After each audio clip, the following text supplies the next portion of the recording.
موضوع الدرس في إثبات التوحيد سورة الذاريات تفسير ابن كثير. الحمد لله رب العالمين والصلاة والسلام على أشرف الأنبياء وسيد المرسلين سيدنا محمد وعلى آله وأصحابه أجمعين. اللهم صل على سيدنا محمد وعلى آل سيدنا محمد كما صليت على إبراهيم وعلى آل إبراهيم في العالمين إنك حميد مجيد. أعوذ بالله من الشيطان الرجيم. بسم الله الرحمن الرحيم. والسماء بنيناها بأيد وإنا لموسعون والأرض فرشناها فنعم الماهدون ومن كل شيء خلقنا زوجين لعلكم تذكرون. ففروا إلى الله إني لكم منه نذير مبين. ولا تجعلوا مع الله إلها آخر إني لكم منه نذير مبين. كذلك ما أتى الذين من قبلهم من رسول إلا قالوا ساحر أو مجنون أتواصوا به بل هم قوم طاغون. فتول عنهم فما أنت بملوم وذكر فإن الذكرى تنفع المؤمنين. وما خلقت الجن والإنس إلا ليعبدون ما أريد منهم من رزق وما أريد أن يطعمون. إن الله هو الرزاق ذو القوة المتين. فإن للذين ظلموا ذنوبا مثل ذنوب أصحابهم فلا يستعجلون. فويل للذين كفروا من يومهم الذي يوعدون.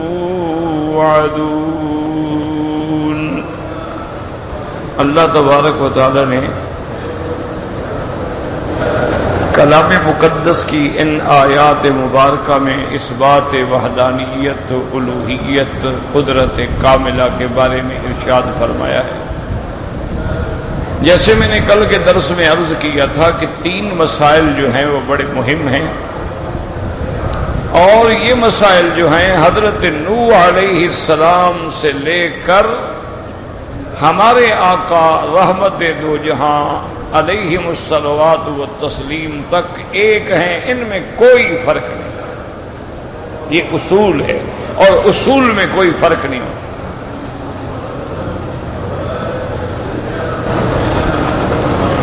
سب سے پہلا مسئلہ توحید، دوسرا مسئلہ جو ہے وہ نبوت اور رسالت، اور تیسرا مسئلہ جو ہے معاد یا قیامت، جو بھی آسانی سے سمجھ لیں. یہ تین بنیادیں ہیں، اصول ہیں، اساس ہیں. ان کے بغیر ایمان ہو ہی نہیں سکتا. مثلا توحید نہ ہو بندہ تب بھی کافر ہے. توحید تو ہو لیکن انبیاء پر ایمان نہ ہو تب بھی کافر. توحید بھی ہو، انبیاء پر ایمان بھی ہو، لیکن آخرت پر یقین نہ ہو تب بھی کافر. یہ تو بنیادی مسئلے ہیں. اسی سے آپ اندازہ لگائیں ان مسائل کی اہمیت کا کہ محبوب دو عالم نے صلی اللہ علیہ وسلم نے نبوت ملنے کے بعد 13 سال مکے میں گزارے ہیں. یعنی 40 سال کی عمر میں آپ پر نبوت و رسالت کا تاج رکھا گیا، پہلی وحی اتری غار حرا میں، اور حضور میرے آقا دو جہاں جو ہیں وہ 13 سال تک مکے میں رہے۔ ان 13 سال کی طویل مدت میں کوئی احکام نہیں، صرف یہی مسائل تھے، توحید، نبوت و رسالت اور قیامت۔ تمام شریعت جو ہے وہ میرے محبوب کی ہجرت کے بعد مدینہ منورہ میں اتری،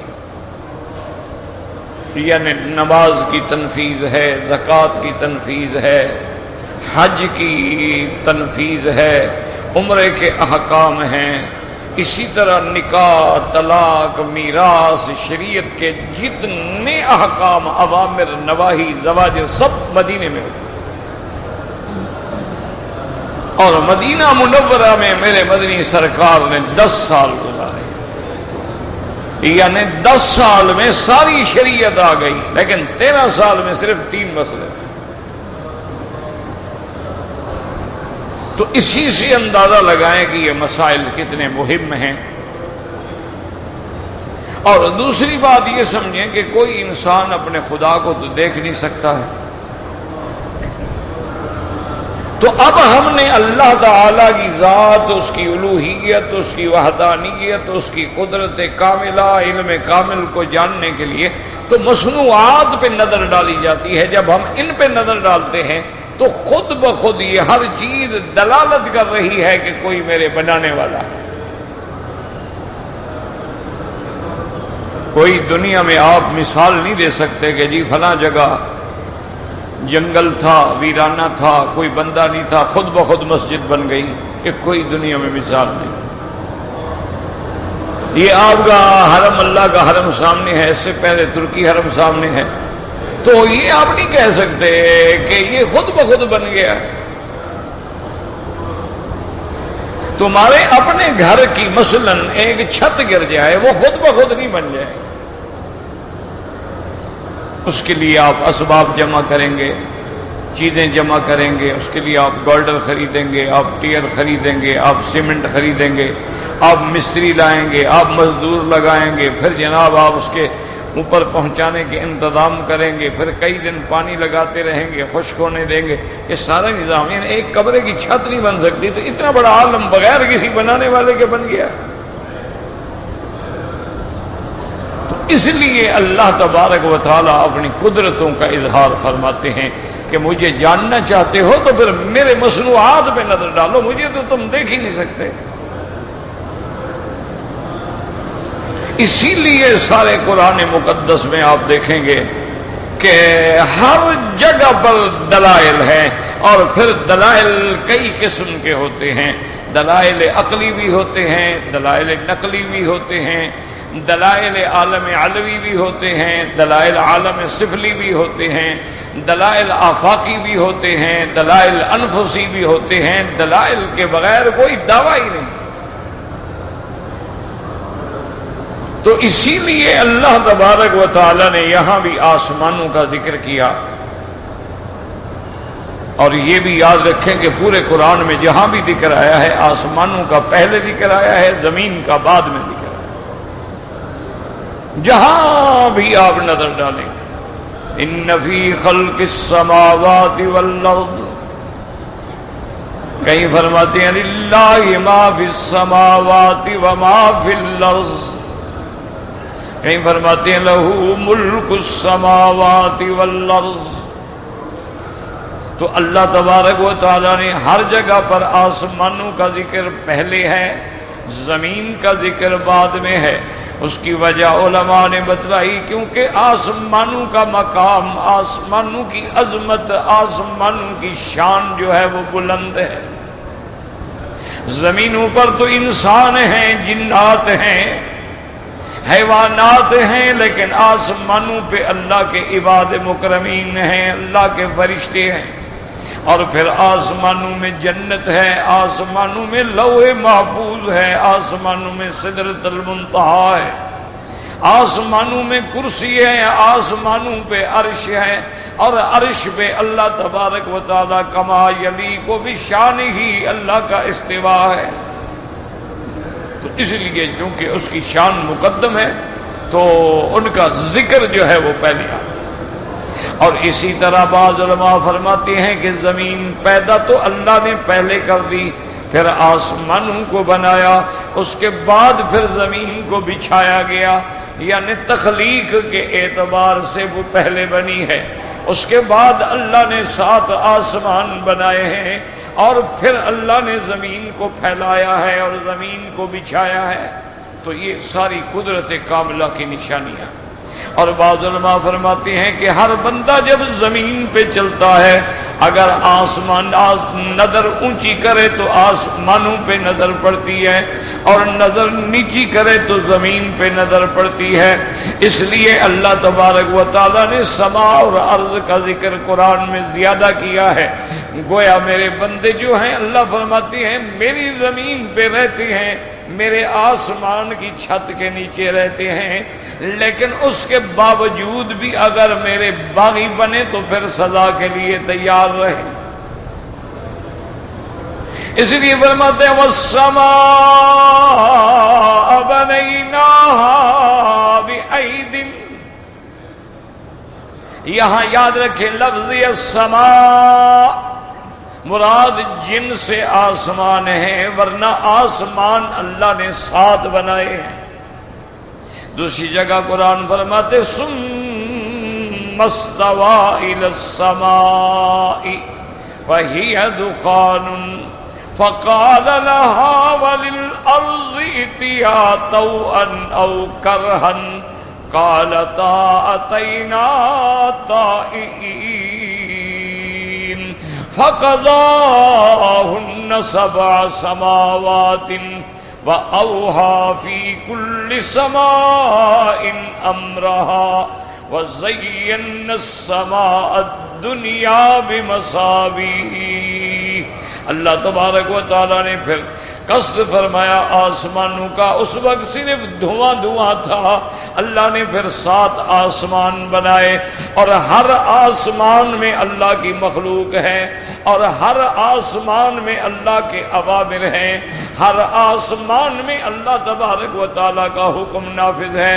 تو کہیں فرمائیں گے 7 سماوات، کہیں آئے گا للہ ما فی السماوات وما فی الارض، جمع کا صیغہ، لیکن یہاں اللہ فرماتے ہیں والسماء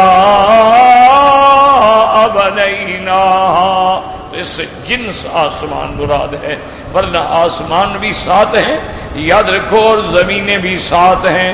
اللہ تبارک و تعالیٰ نے قرآن میں فرما دیا ہے وَمِنَ الْأَرْضِ مِثْلَهُنَّ، جیسے آسمان 7 ہیں اسی طرح زمینیں بھی 7 ہیں۔ اور کہیں جب لفظ سما ہو تو مراد جن سے سماوات ہوتا ہے، لیکن یہ شان دیکھیں فرمایا وَالسَّمَاءَ بَنَيْنَاهَا بِأَيْدٍ، ہم نے آسمانوں کو اپنے ہاتھ سے بنایا، اپنے ہاتھوں سے بنایا، اور بعض علماء کہتے ہیں اپنی قوت و طاقت سے بنایا، عید کا معنی یہ کرتے ہیں، لیکن یاد رکھو یہ بلا وجہ تعویل ہے۔ قرآن مقدس میں جہاں جہاں میرے اللہ کی صفات کا بیان آیا ہے، اس کے لیے سب سے بہتر محفوظ طریقہ یہ ہے کہ جو صفتیں اللہ نے قرآن میں بیان کی ہیں یا فرمان محمد عربی صلی اللہ علیہ وسلم میں بیان ہوئی ہیں، نہ ہم بڑھائیں گے، نہ ہم گھٹائیں گے، نہ ہم انکار کریں گے، نہ ہم ان میں کوئی تشبیہ تمثیل تکییف کریں گے، بلکہ ایمان لائیں گے کہ میرا مولا جیسے تیری شان کو زیبا ہے۔ جیسے اللہ تبارک و تعالیٰ فرماتے ہیں کہ کافروں اور یہودیوں نے جب کہا کہ اللہ تبارک و تعالیٰ کے ہاتھ بندھا ہوا ہے، اللہ نے فرمایا بل یداہ مبسوط مبسوطتان، اللہ کے ہاتھ تو کھلے ہوئے ہیں، ساری مخلوق کو رزق دے رہے ہیں، ساری مخلوق کو نعمتیں عطا فرما رہے ہیں۔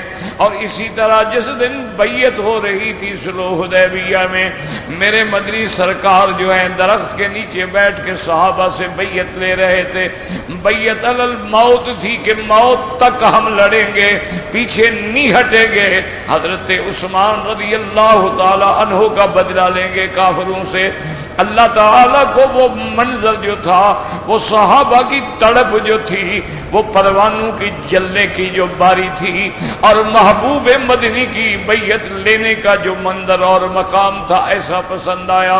اللہ نے فرمایا میرا مدنی جب بیعت ہو رہی تھی اور صحابہ تیرے بیعت کر رہے تھے، تیرے دیوانے نثار ہو رہے تھے، تیرے پروانے ٹوٹ ٹوٹ کے گر رہے تھے بار بار تیرے ہاتھوں پہ، اپنی موت کا غم نہ کرتے ہوئے بیعت کر رہے تھے، آپ نے فرمایا ید اللہ فوق ایدیہم، ایک تیرا ہاتھ تھا، ایک تیرے صحابی کا ہاتھ تھا، اور ہم سب پر اللہ تبارک و تعالی کا ہاتھ تھا۔ تو وہاں بھی اللہ نے اپنے ہاتھ کا ذکر کیا ہے کہ میرا ہاتھ تمہارے ہاتھوں کے اوپر تھا۔ اسی طرح اللہ تبارک و تعالیٰ نے قرآن پاک میں اپنی پنڈلی مبارک کا بھی ذکر کیا ہے، یوم یکشف عن ساق ویدعون الی السجود، اللہ قیامت والے دن جب اپنی پنڈلی مبارک سے پردہ ہٹائیں گے، مومن سجدے میں گر جائیں گے، لیکن کافروں کی پشت جو ہے سیدھی ہو جائے گی، وہ گر نہیں سکیں گے، سجدہ نہیں کر سکیں گے۔ اللہ بتلائیں گے میں سجدے کرنے والوں کو بھی آج سجدے کی اجازت دوں گا، تم نے میرا سجدہ ہی نہیں کیا ہے، اور اگر سجدے کیے ہیں تو غیروں کے سجدے کیے ہیں، کبھی درختوں کے سجدے کیے ہیں، تم نے کبھی حیوانوں کے سجدے کیے ہیں، کبھی سانپوں کے آگے سجدے کیے ہیں، کبھی بتوں کے آگے سجدے کیے ہیں، کبھی دیوی دیوا کے آگے سجدے کیے ہیں، اور تم نے کبھی قبروں پہ سجدے کیے ہیں، اور اگر اسی اعتقاد پہ مر جائے تو پھر قیامت میں بھی سجدہ نصیب نہیں ہوگا۔ لیکن اللہ نے اپنی پنڈلی کا ذکر فرمایا ہے، اسی طرح اللہ نے اپنی آنکھوں کا بھی ذکر فرمایا۔ جب حضرت نوح علیہ السلام کو حکم دیا تھا، اللہ فرماتے ہیں وَاصْنَعِ الْفُلْكَ بِأَعْيُنِنَا، اے نوح علیہ السلام میری آنکھوں کے سامنے آپ کشتی بنائیں۔ بعض علماء کہہ دیتے ہیں نگرانی میں، لیکن لفظ قرآن میں صاف ہے اعیننا، آنکھوں کے سامنے۔ اسی طرح اللہ کے چہرے کا بھی قرآن میں ذکر ہے۔ اللہ تبارک و تعالی فرماتے ہیں اینما تولوا فثم وجہ اللہ، اور اسی طرح اللہ کے قدم کا بھی ذکر ہے حدیث پاک میں کہ جب جہنم میں کافر ڈالے جائیں گے تو مطالبہ کرے گی مولا تیرا وعدہ تھا کہ میں جہنم کو بھر دوں گا، تو اور ڈالیں اور ڈالیں اور ڈالیں، حتیٰ کہ جہنم کو اللہ تبارک و تعالی بھر دیں گے، اور آخر میں فَيَضَعُ قَدَمَهُ فَيَقُولُ قَتٍ، آخر میں پروردگار اپنا پاؤں اپنا قدم مبارک رکھیں گے، پھر جہنم چیخ پڑے گی قتن، بس بس میرا اللہ میں برداشت نہیں کر سکتا۔ تو یاد رکھو جہاں اللہ کے چہرے کا ذکر آئے، جہاں اللہ کی پنڈلی مبارک کا ذکر آئے، جہاں اللہ کے ہاتھوں کا ذکر آئے، بس طریقہ یہ ہے کہ ہمارا ایمان ہے نؤمن بجمیع اسمائہ وصفاتہ ما اثبتہ فی کتابہ او علی لسان رسولہ من غیر تکییف ولا تعویل ولا تعطیل ولا تشبیہ۔ میرا اللہ تیری ساری صفتوں پہ ہمارا ایمان ہے، لیکن ہم یہ بحث نہیں کریں گے کہ اللہ کے ہاتھ کیسے ہیں، یہ بحث نہیں کریں گے کہ اللہ کا قدم مبارک کیسا ہے، یہ بحث نہیں کریں گے کہ وہاں تو ہمیں نظر نہیں آیا اللہ کا ہاتھ کیسے اوپر ہے۔ بالکل ہمارا تمہارا ایمان ہے، میرا مولا تیرے اسماء ہیں، تیرے صفات ہیں۔ اچھا یاد رکھو، نہ اپنی طرف سے کوئی صفت بڑھائیں گے اور نہ اللہ کی صفتوں کو گھٹائیں گے، بلکہ ان پہ اسی طرح ایمان لائیں گے جیسے ظاہر الفاظ میں قرآن کے اندر ذکر ہے۔ اس لیے فرماتے ہیں والسماء بنيناها بأيد وإنا لموسعون، اور دوسری جگہ فرماتے ہیں والسماء بناها رفع سمكها فسواها وأغطش ليلها فأخرج ضحاها۔ یہاں بھی اللہ نے فرمایا آسمان کو ہم نے اپنے ہاتھوں سے بنایا ہے، وَإِنَّا لَمُوسِعُونَ۔ یاد رکھو منہ سے اون کے دو معنی ہیں جو مفسرین نے کیے ہیں۔ ایک معنی یہ ہے جیسے ہم کہتے ہیں وسعت، یعنی اِنَّا لَمُوسِعُونَ، ہم قدرت رکھتے ہیں، طاقت رکھتے ہیں آسمانوں کے بنانے کی۔ ایک ترجمہ مفسرین نے یہ کیا ہے، اور دوسرا ترجمہ وہ کہتے ہیں اِنَّا لَمُوسِعُونَ، معنی یہ ہے کہ یہ نہیں کہ بس آسمان ہم نے پیدا کر لیے ہیں، بلکہ ہر وقت آنے والے دور میں ہم اس میں اور وسعت عطا فرماتے جائیں گے، یعنی اور چیزیں پیدا ہوتی جائیں گی قیامت تک کے اندر۔ جیسے اللہ فرماتے ہیں والخیل والبغال والحمیر لترکبوها وزینہ ویخلق ما لا تعلمون۔ اللہ نے فرمایا میں نے تیرے لیے گھوڑے پیدا کیے ہیں، خچر پیدا کیے ہیں، گدھا پیدا کی ہے، جانور پیدا کیے ہیں، اور آنے والے مستقبل زمانے میں ہم ایسی چیزیں بھی پیدا کریں گے جن کو تم نہیں جانتے ہو۔ اب دیکھیں قیامت تک کے لیے ہوائی جہاز بنتے رہیں، کنکورڈ بنتے رہیں، صاروخ بنتے رہیں، میزائل بنتے رہیں، جو چیزیں بھی بنے صرف اسی ایک آیت کے اندر اس کے لیے دلیل موجود ہے، وَيَخْلُقُ مَا لَا تعلمون، اور ایسی چیزیں بھی ہم پیدا کریں گے جن کو تم اب جانتے بھی نہیں ہو، جن کا تم نے نام بھی کبھی نہیں سنا ہے۔ آپ کہیں تو اللہ نے پیدا نہیں کی، یہ تو بندے بنا رہے ہیں۔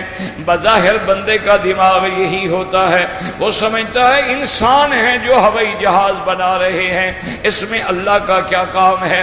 لیکن آپ مجھے یہ بتلائیں جو بندے ہوائی جہاز بنانے والے ہیں، ان کو بنانے والا کون ہے؟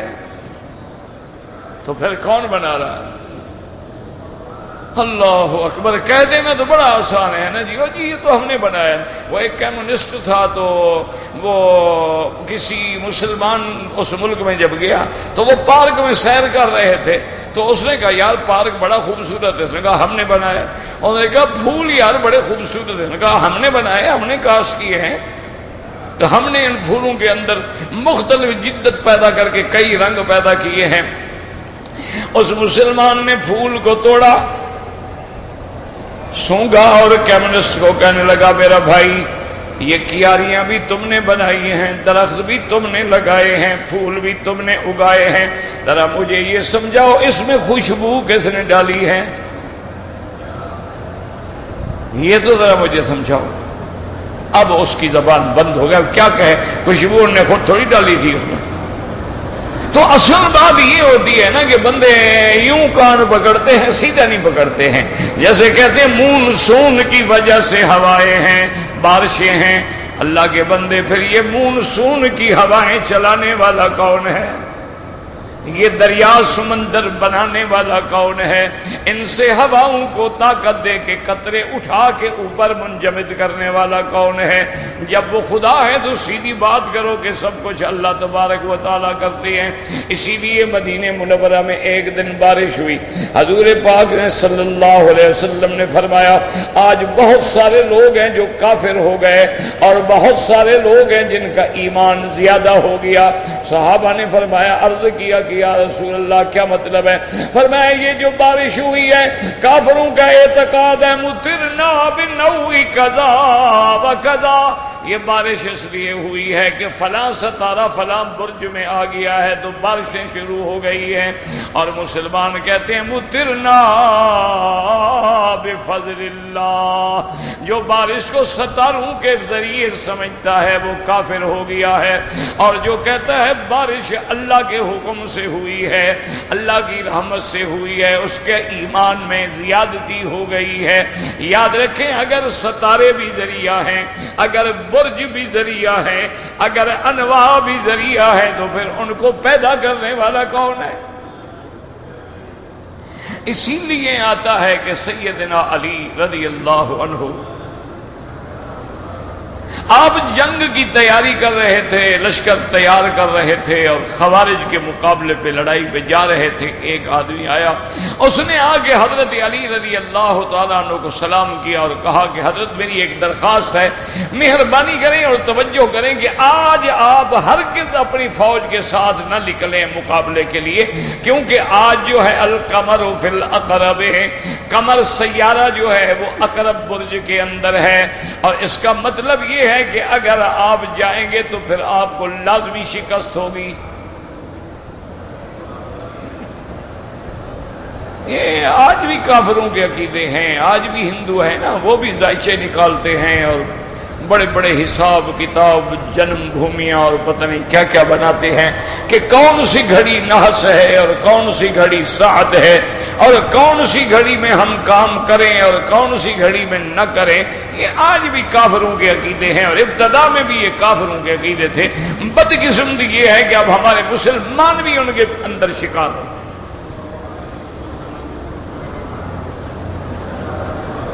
تو اس نے کہا حضور آج قمر جو ہے وہ برج اقرب میں ہے، اور جب قمر برج اقرب میں ہو تو نحس گھڑی ہوتی ہے، آپ کو شکست ہو جائے گی۔ حضرت علی مسکرائے، آپ نے فرمایا فَأَيْنَ قَمَرُ أَعْدَائِي، آپ نے فرمایا او بدبخت، میرا چاند اگر اقرب کے اندر ہے تو میرے دشمنوں کا چاند کہاں ہے؟ اب کیا کہے، چاند تو ایک ہے، تو اگر وہ اقرب میں ہے تو میرے لیے بھی اقرب میں ہے، دشمن کے لیے بھی اقرب میں ہے، تو پھر فرق کیا پڑا؟ پھر تو ہم دونوں برابر ہو گئے۔ آپ نے فرمایا اگر چاند اقرب میں ہے تو میرے دشمنوں کا چاند بتاؤ وہ کدھر ہے؟ اب وہ چپ ہو گیا۔ آپ نے خادم کو بلایا قمر کو، آپ نے فرمایا اس کو قید میں ڈال دو، ہم جنگ سے واپس آ کے فیصلہ کریں گے۔ یہ ہمیں ستاروں کے پیچھے بھگاتا ہے۔ یہ ستارے کیا ہے؟ یہ تو اللہ کی مخلوق ہے، یہ تو اللہ کے حکم کے بغیر حرکت نہیں کر سکتے ہیں، اللہ کے حکم کے بغیر چل نہیں سکتے۔ تو اس لیے اللہ پاک نے فرمایا کہ وَإِنَّا لَمُوسِعُونَ، یعنی یا تو ہم اس کی طاقت قدرت رکھتے ہیں یا اس میں ہم اور بھی کئی چیزیں تخلیق کرتے جا رہے۔ وَالْأَرْضَ فَرَشْنَاهَا، اور کہیں اللہ فرماتے ہیں وَالْأَرْضَ بَعْدَ ذَلِكَ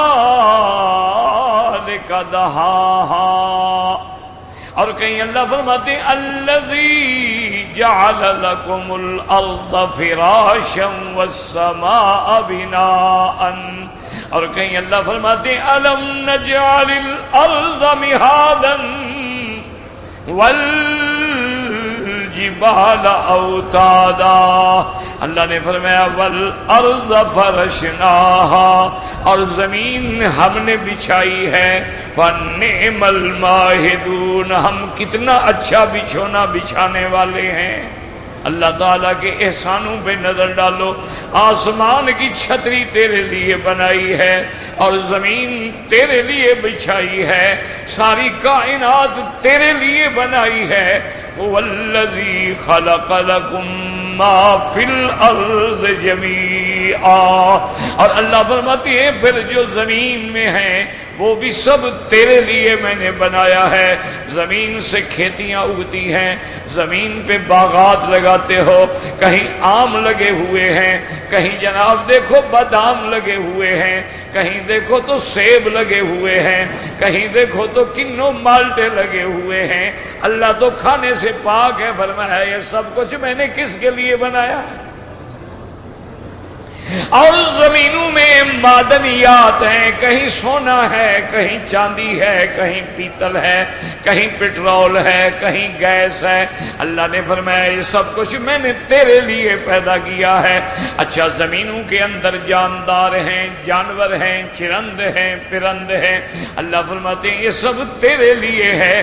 اسی لیے علماء کہتے ہیں قرآن پاک کی آیات پہ نظر رکھو، اللہ نے سب کچھ تیرے لیے بنایا ہے اور تجھ کو صرف اپنے لیے بنایا ہے۔ سب کچھ تیرا ہے، صرف تو میرا بن جا، بس بات صرف اتنی ہے۔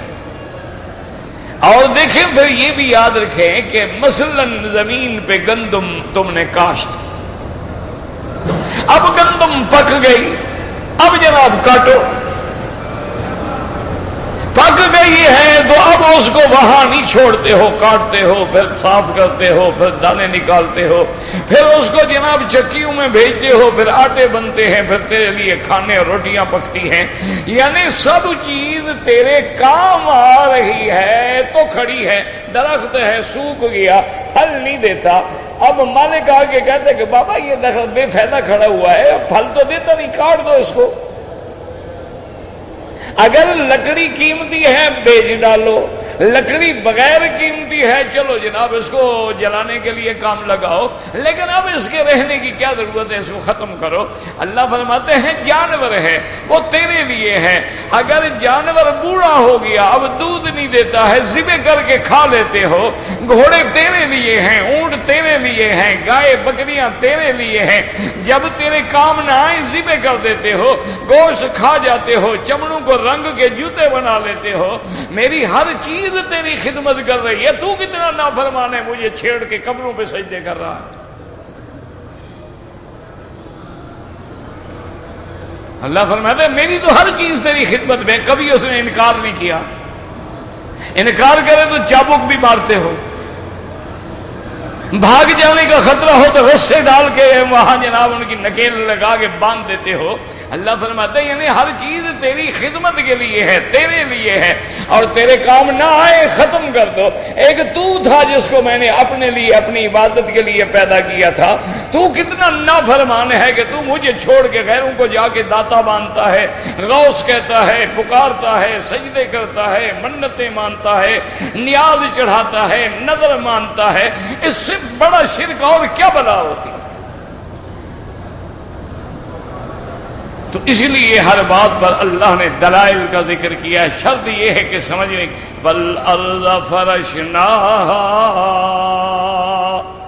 اللہ پاک فرماتے ہیں اچھا جن کو تو نے حاجت روا بنایا ہے، مشکل کشا، جن کو تو نے اپنی ہر مصیبت میں پکارا ہے، انہوں نے بھی کوئی چھوٹا موٹا ٹکڑا زمین کا پیدا کیا ہے؟ اچھا جہاں ان کی قبر ہوتی ہے یہ زمین بھی انہوں نے خود پیدا کی ہے یا اللہ کی پیدا کرتا ہے؟ جہاں بزرگوں کی قبر ہے یہ زمین بزرگوں نے پیدا کی ہے؟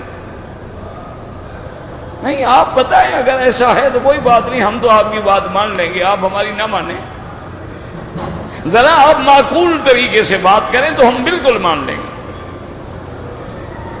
اچھا جی اب بزرگوں کی مزار بن گئی، مزار پہ جناب روضے بن گئے، مزار پہ غلاف ڈالے گئے، یہ غلاف کون ڈالتا ہے؟ اچھا غلاف بوسیدہ ہو جائے، پرانا ہو جائے تو کون بدلتا ہے؟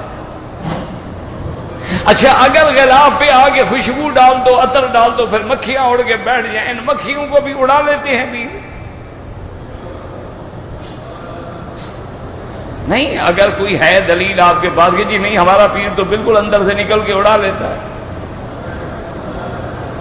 تو ہم مان لیں گے، ہم تو لڑائی والے بندے ہی نہیں۔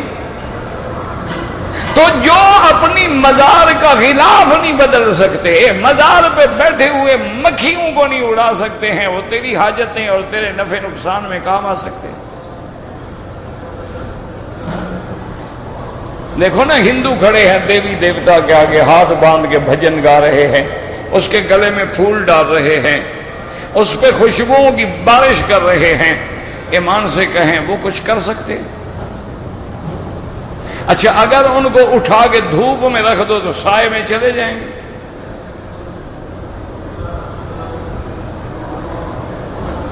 اچھا اگر ہمارے کسی بزرگ کی قبر جو ہے ایسی جگہ ہو کہ بالکل چٹیل میدان ہے، قبرستان ہے، وہاں دھوپ بھی پڑتی ہے، تو کیا اس دھوپ کو وہ روک لیں گے؟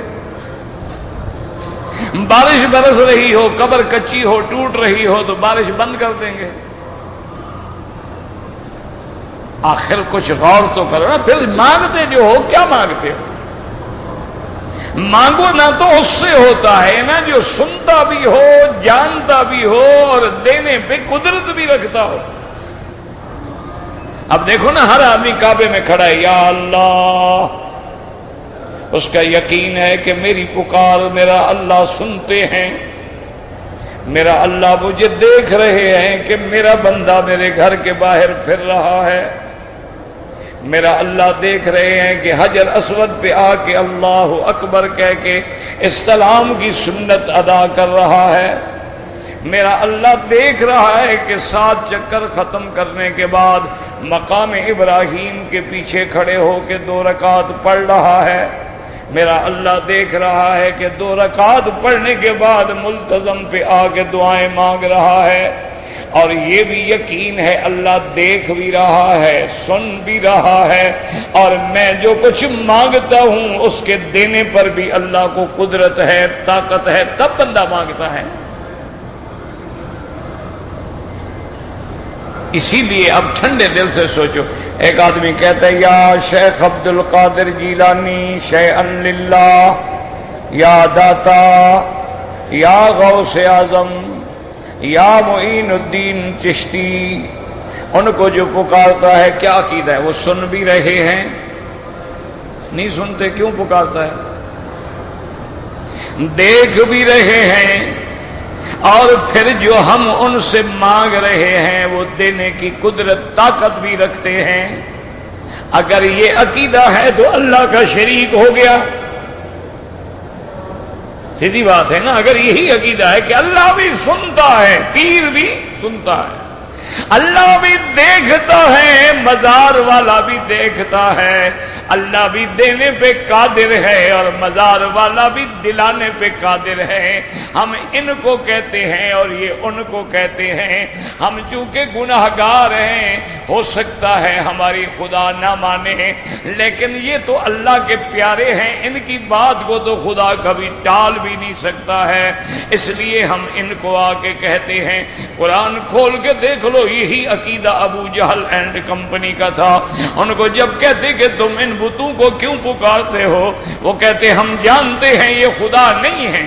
ہؤلاء شفعاؤنا عند اللہ، یہ ہمارے سفارشی ہیں، یہ اللہ کو کہیں گے. کرنے والا اللہ ہے، یہ تو سفارشی ہیں. اور یہی عقیدہ نصرانیوں کا ہے کہ جب ہم حضرت عیسیٰ کو خدا کا بیٹا کہتے ہیں اور ان کی صلیب کی نشانی گلے میں ڈالتے ہیں اور ہم ان کو ثالث و ثلاثہ کہتے ہیں اور ہم ان کو الہ کہتے ہیں، تو اصل بات یہ ہے کہ بیٹا خدا سے ہر بات منوا دے گا، ہمارے سارے کام ہو جائیں گے. ان کا بھی یہی عقیدہ ہے جو تمہارے جاہل کا ہے کہ ہم ان کو کہتے ہیں اور یہ ان کو کہتے ہیں. وہ بھی یہی عقیدہ رکھتے ہیں. تو اب جناب سمجھیں کہ اللہ کی توحید کو اللہ فرماتے ہیں عجیب آدمی ہو، آسمان میرا ہے، زمین میری ہے، مانگتے غیروں سے ہو. یعنی میرے گھر میں رہتے ہو، میرا کھانا کھاتے ہو اور میری مخالفت کرتے ہو. اسی لیے قرآن میں کبھی کبھی جلال بھی ہے نا. قرآن کہتا ہے میرا مدنی، یہ ایسے لوگ ہیں ان کے دل تو ہیں لیکن سمجھتے نہیں، ان کی آنکھیں تو ہیں لیکن دیکھتے نہیں، ان کے کان تو ہیں لیکن سنتے نہیں. یہ تو جانور ہیں بلکہ جانوروں سے بھی بدتر ہیں. کیوں؟ کھاتا تو جانور بھی ہے نا، تم سے زیادہ کھاتا ہے، تم سے زیادہ بچے پیدا کرتا ہے. تو ہم اسی لیے آئے تھے دنیا میں، کھائیں پیئیں اور عیش کریں اور اس کے بعد مر جائیں بس. اس لیے قرآن کہہ رہا ہے، مولوی مکی نہیں کہ اولئک کالانعام بل ہم اضل اللہ فرماتے ہیں یہ جانور ہیں، بلکہ جانوروں سے بھی زیادہ گمراہ ہیں۔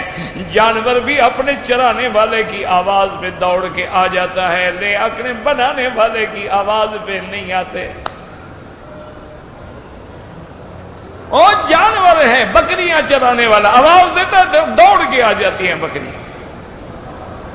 بندہ کتا پالتا ہے، آواز دیتا ہے کتا دوڑ کے آ جاتا ہے۔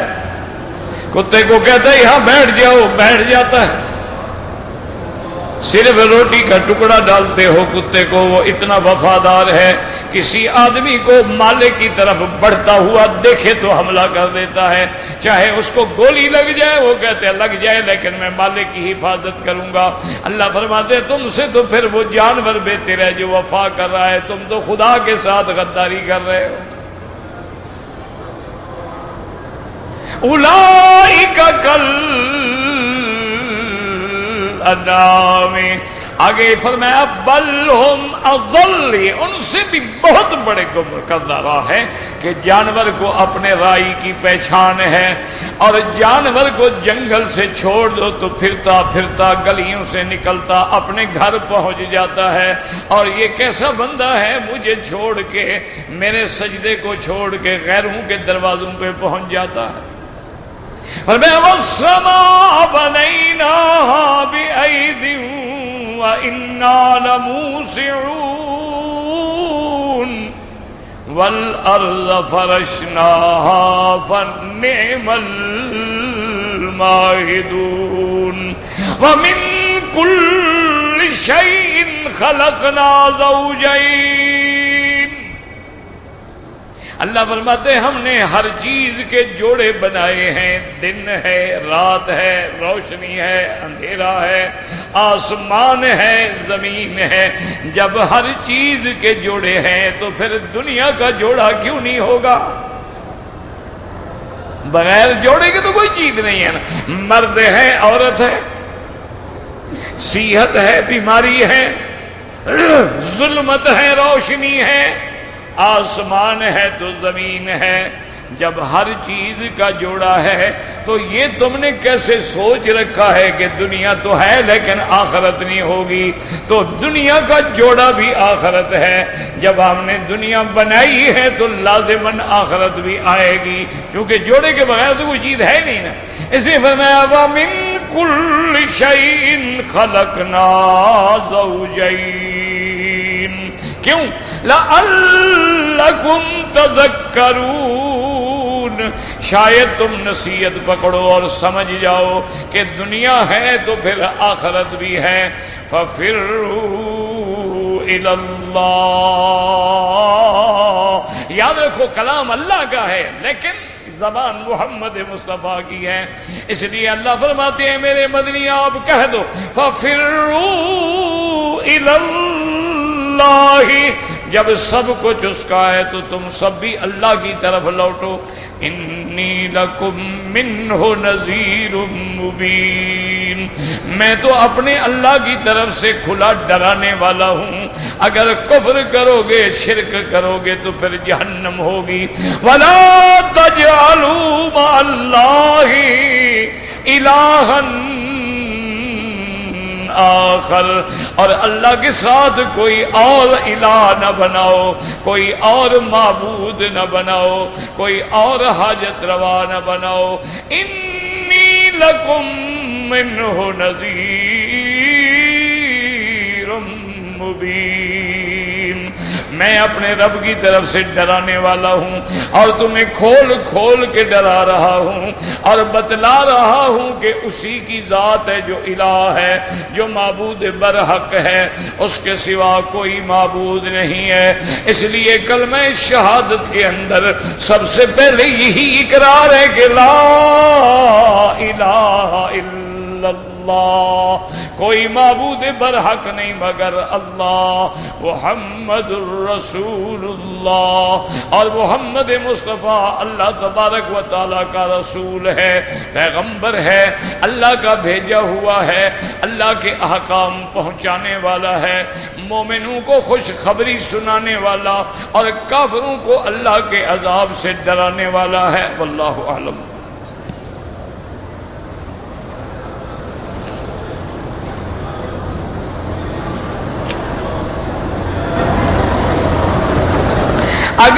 کوئی آدمی مدینہ منورہ سے وہ پرانی سڑک لے کے بدر کا راستہ آنا چاہے اور رابق میں آ کر احرام باندھ لے، بالکل جائز ہے، کیونکہ اسی راستے میں میقات ہے جس کا نام الجحفہ ہے، یہ بالکل رابق کے قریب ہے۔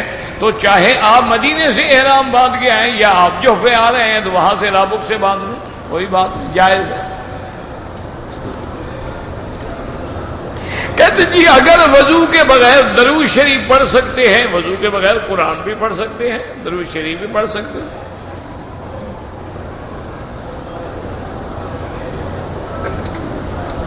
کہتے ہیں جی کہ ہارون علیہ السلام کی قبر جو ہے وہ جبل احد پہاڑ کے اوپر ہے۔ چلو آج کل تو آئے ہوئے ہو، جا کے دیکھ لو، ڈھونڈ لو ماشاءاللہ، کیونکہ قبریں ڈھونڈنے کا تو آپ کو مرض ہے نا۔ کعبہ مل گیا، مدینہ مل گیا، پھر بھی قبریں ڈھونڈ رہا ہے، ماشاءاللہ۔ ڈھونڈو جی حضرت ہارون کی قبر، ماشاءاللہ۔ جو 24 یعنی 1200 سال حضور اور موسیٰ علیہ السلام میں فرق ہے، پھر 1400 سال حضور کی شریعت کو گزر گیا ہے، تو 12 اور 14 اتنے سال گزر گئے ہیں۔ جبل احد پہ قبر ہے، صرف تمہیں پتہ لگا نہ مدینے والوں کو پتہ لگا نہ اور کسی کو پتہ لگا۔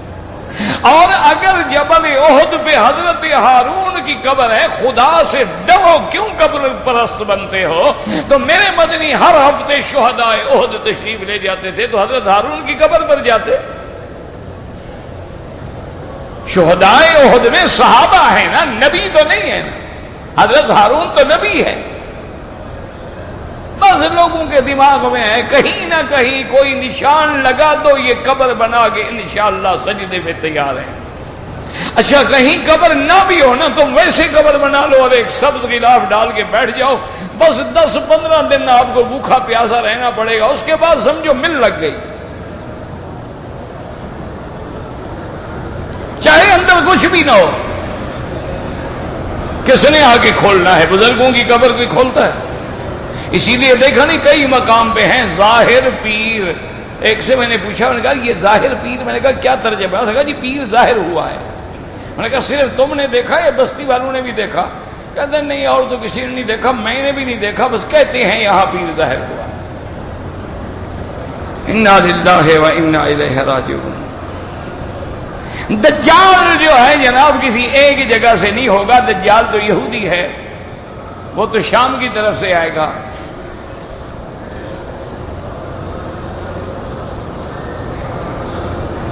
اگر بیوی نے طواف کیا عمرے کا لیکن چہرے پہ کپڑا ڈال دیا، کوئی بات نہیں، چونکہ عمرے میں غیر محرم لوگ ہیں، اس نے پردہ کر لیا تو کوئی بات نہیں۔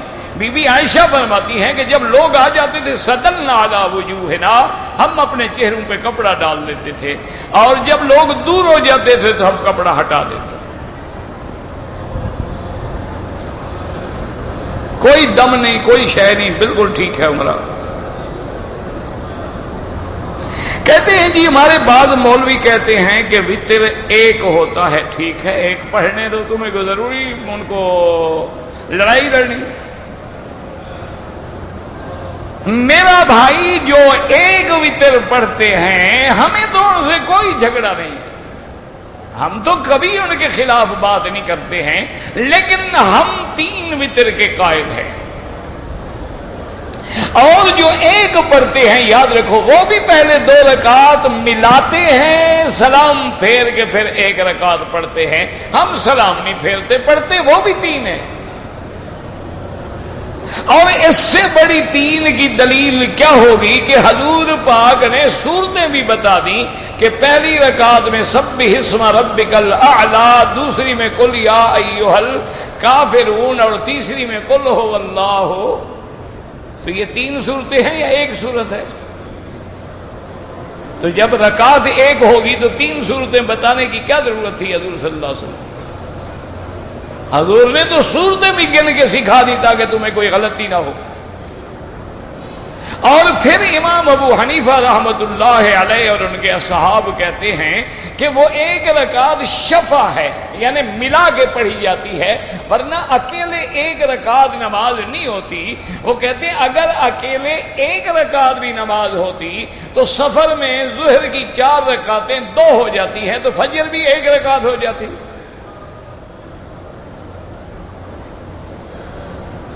تو وہاں تو ہم 2 پڑھتے ہیں، 1 نہیں پڑھتے ہیں، حالانکہ سفر بھی ہے۔ تو اس لیے بہرحال لیکن ان تمام چیزوں کے باوجود ہم جو 1 پڑھتے ہیں اللہ قبول فرمائے، جو 3 پڑھتے ہیں اللہ قبول فرمائے۔ لیکن احادیث مبارک میں بڑی وضاحت کے آیا ہے کہ آپ نے اوتر بثلاث 3 رکعتوں کے ساتھ وتر پڑھے۔ ایسے کئی حدیث مبارک ہیں کہ صحابہ نے حضرت عمر کے دور میں حضرت ابو بکر، عثمان، علی، حسنین، خلفائے راشدین، تابعین، تبع تابعین کے دور میں تراویح جو ہے 23 رکعت، آگے وضاحت ہے باقاعدہ کہ 20 رکعت تراویح پڑھتے تھے اور 3 رکعت وتر پڑھتے تھے۔ لیکن کسی سے جھگڑا نہ کرو، جو 1 پڑھے اس سے جھگڑا نہ کرو، اور جو 3 پڑھتے ہیں ان کے بعد احادیث ہیں، 1 نہیں کئی حدیثیں ہیں۔ کہتے جی انگوٹھی پہننے کا فائدہ ہے، بالکل فائدہ ہے، خوبصورتی ہے، فائدہ ہے، اور سنت محمد مصطفیٰ ہے، فائدہ نہیں۔ حضور نے انگوٹھی پہنی تو انگوٹھی پہننا تو سنت ہے۔ فرق صرف اتنا ہے کہ بعض علماء فرماتے ہیں کہ حضور کی انگوٹھی مہر بھی تھی، نام بھی لکھا ہوا تھا، ختم بھی اسی سے فرما دیتے تھے، تو نام والی ہونی چاہیے۔ اور ایک حدیث میں آتے فسہ حبشی، کہ وہ نگ جو تھا وہ حبشی علاقے کا تھا۔ تو بہرحال یعنی انگوٹھی پہننا تو صحابہ سے بھی ثابت، حضور سے بھی ثابت، سنت ہے۔ باقی نفع نقصان کچھ نہیں ہوتا میرا بھائی، نفع نقصان اگر پتھروں میں ہوتا تو پھر تو ماشاءاللہ سارے کام ہو جاتے، پھر تو ہندو کا عقیدہ ٹھیک ہوا نا، وہ بھی پتھر پوجتا ہے۔ باقی یاد رکھو ایک بات یہ ہوتی ہے کہ بعض پتھر ٹھنڈے ہیں، بعض گرم ہیں، بعض میں گندھک ہے، بعض میں مقناطیس ہے، یہ اثرات تو اللہ نے ہر چیز میں رکھے ہیں۔ اب دیکھیں نا، جیسے آپ باجری کی روٹی کھائیں تو گرم ہوتی ہے، اور جوارا جو ہے وہ ٹھنڈا ہوتا ہے۔ بعض چیزیں آپ کھاتے، آپ کنو کھاتے ہیں وہ ٹھنڈا ہوتا ہے، آم کھاتے ہیں گرم ہوتا ہے۔ تو یہ خاصیتیں تو اللہ نے رکھی ہیں، نفع نقصان کا کوئی مالک نہیں ہوتا۔ یہ عقیدہ رکھنا کہ میں انگوٹھی پہنوں گا تو میرا ستارہ بدل جائے گا اور میں جناب یہ ہو جاؤں گا، یا میں پہنوں گا تو میں بالکل تباہ ہو جاؤں، یہ عقیدہ کافروں کا عقیدہ ہے، مسلمانوں کا عقیدہ نہیں ہے۔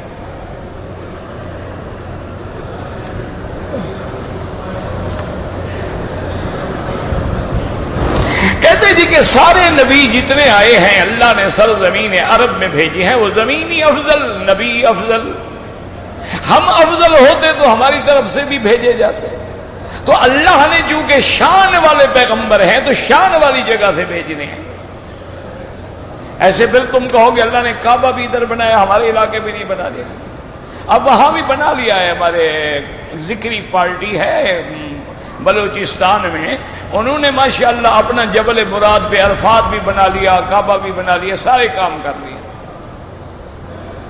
انا للہ و انا الیہ راجعون۔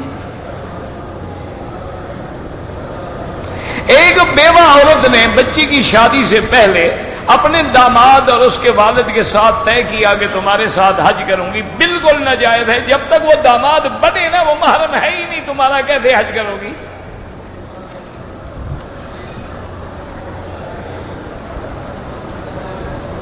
حرم مکہ میں رہتے ہوئے نفلی عبادت میں افضل طواف ہے، چونکہ باقی ہر عبادت پوری دنیا میں ہو سکتی ہے، تلاوت ہے، قرآن ہے، خیرات ہے، تہجد ہے، لیکن طواف ما سوا اللہ کے گھر کے کہیں نہیں ہو سکتا۔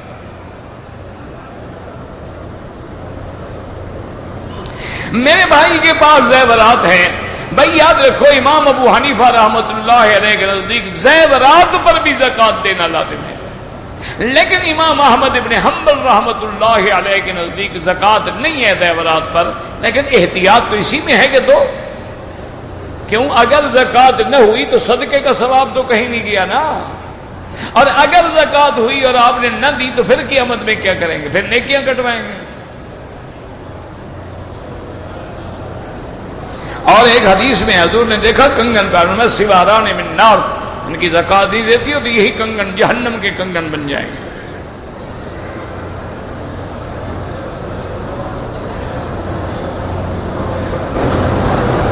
میں انڈیا سے آیا، میقات سے جدے میں آ کے احرام باندھا، آپ پہ دم پڑ گئی جناب، مسجد عائشہ جاؤ، کہیں جاؤ، عمرہ کرو، دم بھی ادا کرو۔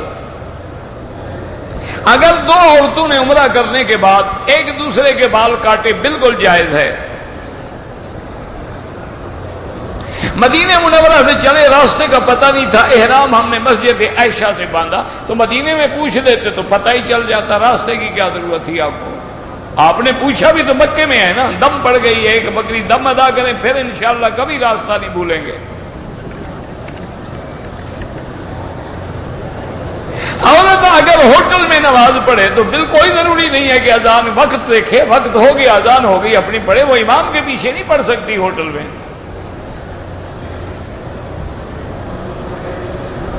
بچوں کو کارٹون والے کپڑے، بہرحال کپڑے پہ تصویر ہو تو نماز ناجائز ہے۔ چھوٹے بچوں کا بھی عمرہ ہوتا ہے، بالکل دودھ پیتے بچے کا بھی ہوتا ہے، اللہ اس کو بھی پورے عمرے کا ثواب دیں گے۔ حج میں ساتھ رکھو گے پورے حج کا ثواب دیں گے، لیکن حج فرض ادا نہیں ہوگا، جب بڑا ہوگا تو حج اپنا پھر کرے گا۔ اس کو گنجا ونجا کرنے کی کوئی ضرورت نہیں ہوتی، اس پہ احکام ہے ہی نہیں، وہ تو تم نے نیت کر لی، بس طواف بھی کرا دیا، صفا بھی کرا دی۔ خود گنجے نہیں ہوتے، بچوں کو گنجے کرنے کے لیے تیار ہیں۔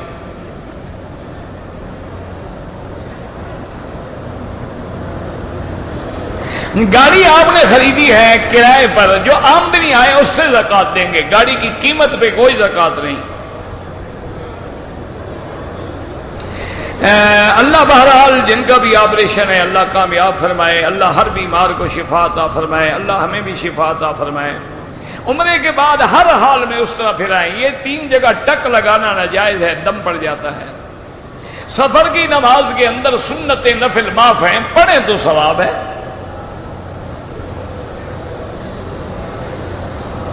قبر پر پتھر لگایا ہے، اب کچھ نہ کہو، اکھاڑو گے تو وہاں بھی کر کے ڈنڈے مار مار کے تمہیں باندھ دیں گے، اب چپ کرو، بس اللہ رحمت کرے، آئندہ احتیاط رہو۔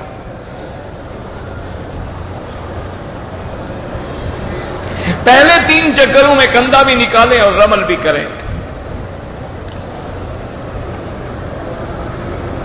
فجر اور عصر کے بعد احناف کے نزدیک نماز نہ پڑھیں، سورج نکلنے کے بعد پڑھیں، اور پھر مغرب کے بعد پڑھیں۔ امام احمد بن حنبل رحمۃ اللہ علیہ کے نزدیک حرم میں جائز ہے، جتنے سے جائیں کام کے لیے احرام ضروری نہیں ہے۔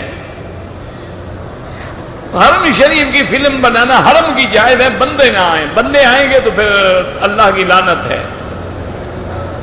رکن یمانی پر بوسہ نہیں دینا، بس ہاتھ لگانا ہے۔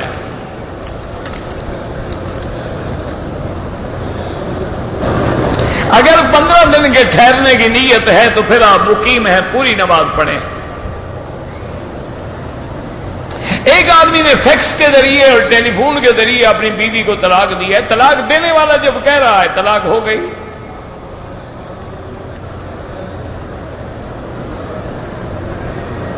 اللہ کے پیغمبروں کو جو یا رسول اللہ، یا نبی اللہ، یہ یا حرف ندا ہے، اللہ کے سوا کسی کو پکارنا جائز نہیں۔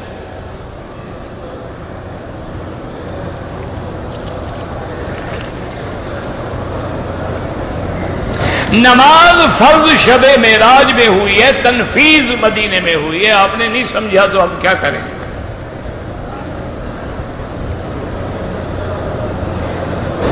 اگر لوگ قرآن پڑھ رہے ہیں تو ان پہ سلام نہ کریں، ان کو نہ چھیڑیں، ان کو قرآن پڑھنے دیں۔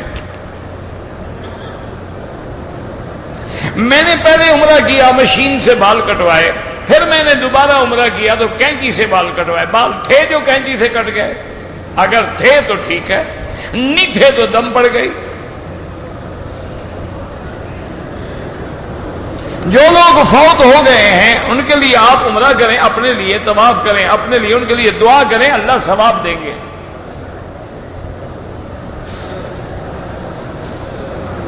پاکستان میں دم نہیں دے سکتے، مکے میں دم دینی ہوتی ہے۔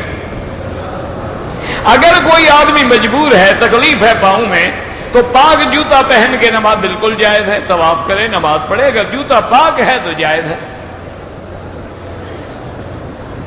پسند سے شادی کرنا جائز ہے تو ناپسند بھی کوئی کرتا ہے شادی؟ نہیں، ایسا کوئی احمق ہے دنیا میں کہ مجھے پسند تو نہیں ہے کر دو، ایسا پاگل کہاں ہے؟ لازمی بات ہے پسند کرو، اسی لیے شریعت کہتی ہے نا کہ شادی سے پہلے مخطوبہ کو دیکھ سکتے ہو، مخطوبہ بھی خطیب کو دیکھ سکتی ہے تاکہ بات کے اندر شرمندگی نہ ہو۔